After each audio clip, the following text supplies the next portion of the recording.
پښتنو دغه الشرو دی دغه جنۍ چې کومه ده په سکرین څه درته ښکارېږي دا جنۍ نه بلکې سړی دی دغه به په ټیک ټاک باندې په لایف باندې راتللو بورکه به یې اچولې وه ماسک به یې اچولی و هغه خلک به یې دوکه کول کوم چې جنکو ته ډېر خوشحالېږي ګفټونه به یې ورته کول په ټیک ټاک کې نو چې کله ګرفتاره سوله چې ونیوی سو هغه سړی و نو ملګرو پښتنو ډېر خیال کوئ دا رقم ته تاسې هم دوکه نه سئ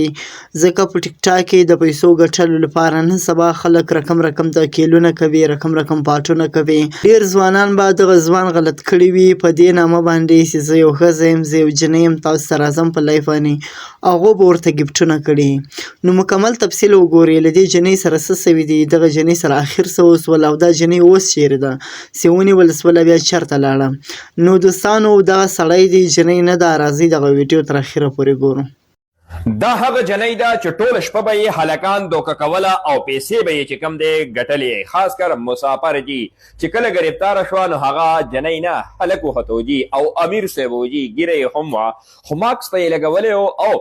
اواز یې ښایسته کړی و لباس انداز یې د جنکو اختیار کړی و او په هغې لباس کې انداز کې به هلکان چې کوم دی دوکه کوله او په سهونو خلک به ورته ناست و ګفټینګ یې به یې ورته هم کولو او د یارانې شوق به هم لرلو خو چې کله یې په مخ زموږ په شان ګیره ولیدی شوه نو بیا چې کم دی ټولو بلاک کا دغه حال دی جي د ډېرو جنکو خو په پټ مخ باندې په خلک مین دی او په ټیک ټاک کې شپه ورځ هغه چې کم دی دغه کنجرتوب خوروي او یا هلک وي یا چې کم دی انتهایي بدرنګه څیز وي او پښتانه ګوري